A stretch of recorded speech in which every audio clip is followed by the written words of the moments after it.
ประเทศลาวเป็นประเทศหนึ่งในประเทศที่ด้อยพัฒนาในโลกแต่ด้านเศรษฐกิจมันมีการขยายตัวไวมันเป็นการเริ่มต้นเพื่อสร้างโอกาสเฮ็ดธุรกิจที่ดีสำหรับนักลงทุนทั้งหลายถึงอย่างใดก็ตามพลังงานที่นำเข้าต้นต่อแม้นมาจากประเทศไทยและประเทศเวียดนาม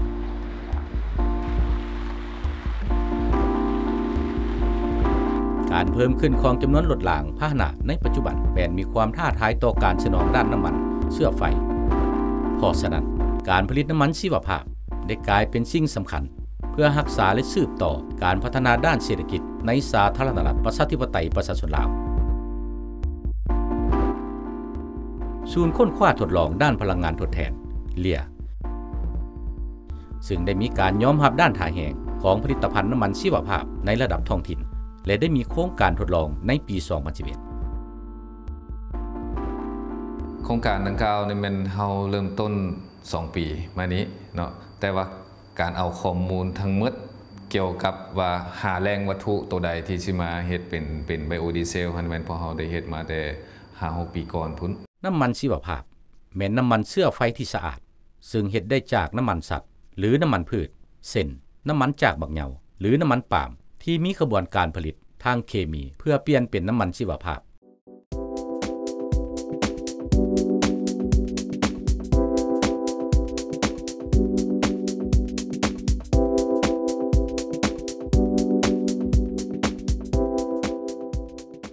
มาตรฐานของน้ำมัน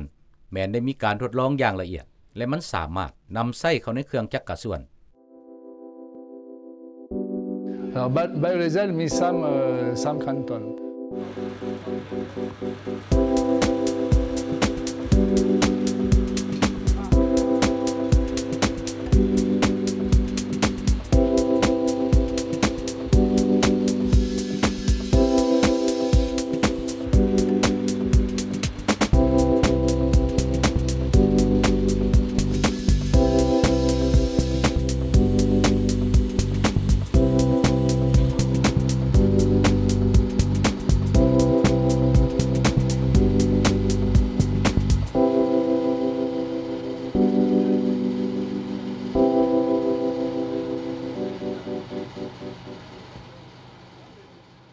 ความคิดในการริเริ่มโครงการดังกล่าวนี่มันพวกเราเห็นว่าราคาน้ำมันอยู่ในลาวนี่แพงหลายอันที่1อันที่2ก็แม่นลาวเฮานี่เป็นผู้นำเข้าน้ำมันจากต่างประเทศนี่ 100% เนาะและยังบ่มีแรงน้ำมันใดที่จะมาทดแทนน้ำมันภายในพวกเฮานี่ได้ในส่วนผลิตน้ำมันชีวภาพบริสุทธิ์ทำอิฐจะเอิ้นว่า B100 ที่ได้ถูกกำหนดเป็นทางเลือกสำหรับพลังงานและการขนส่งบ่ให้ซ้ำมาทำลายรถจักรรถใหญ่มาตรฐานยุโรปมีมาตรฐานอเมริกาญี่ปุ่นให้มีคุณภาพสูงสักคนเลยคือปัจจุบันนี้คุณภาพที่พวกเราได้มัน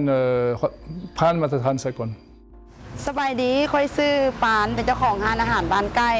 ซึ่งร้านอาหารบ้านไก่ตั้งอยู่ถนนโศกประหลวงนครหลวงเวียงจันทร์และร้านอาหารบ้านไก่นี้เขาจะขายประเภททอดจืดอาหารตามสั่งสลายเขาจะใส่น้ำมันพืชร้านอาหารบ้านไก่อาทิตย์นึงเขาสามารถเก็บน้ำมันที่นำใช้แล้วประมาณ 30-40 ลิตรวิธีจะเก็บน้ำมันของทางร้านเขาแม่นเขาเอาน้ำมันที่ใช้แล้วไปเก็บไว้ในปิดหรือว่ากระถางซึ่งเขาจะมีห้องจัดเก็บอยู่ในข้างหลังร้านของเขาเนาะวิธีขายน้ำมันให้ศูนย์ค้นคว้าพลังงานทดแทนเป็นวิธีที่ง่ายๆคือเพื่อนจะติดต่อลงมาเองสบายดีเจ้าข้าพเจ้าชื่อท้าวภูมิเนาะผู้จัดการร้านอาหารครบใจเด้อแล้วก็ทั้งเป็นตัวแทนเครือข่ายของอินทิรากรุ๊ปใน1 อาทิตย์นี่นะหรือว่า1 วันนี่เขาจะใส่น้ำมันเฉลี่ยประมาณ1 ปิดหรือ18 ลิตรต่อ1 วันสัญชาติเฉลี่ยต่อ1 อาทิตย์นี่ประมาณอยู่150กว่าลิตรปัญหาสำคัญก็คือเพิ่นจะเอาไปหมุนใส่เกี่ยวกับเห็ดน้ำมันไบโอ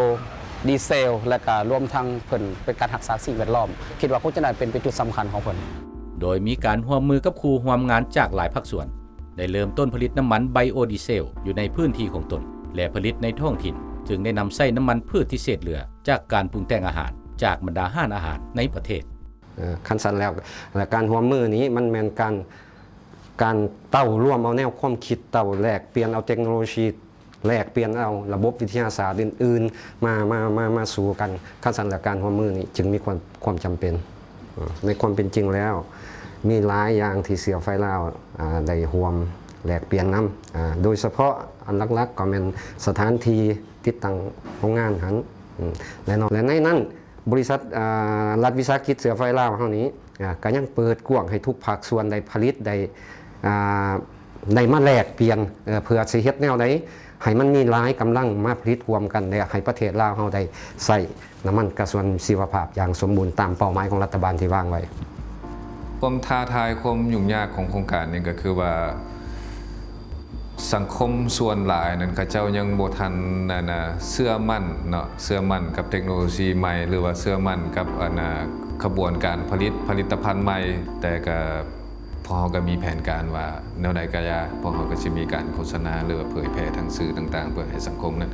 เข้าใจแท้ๆว่าพลังงานทดแทนกับพลังงานที่มาจากปิโตรเลียมต่างๆนะมันก็ใช้ได้ดีคือกันของสากลนั้นซึ่งมันยั่งยืนออกบนว่าเขาได้รับรางวัลประจำปี 2013นี่เป็นรางวัลของ Energy Group Award นี้เนาะซึ่งว่าอันนี้เป็นรางวัลทำอิฐของโครงการไบโอดีเซลอยู่ในลาว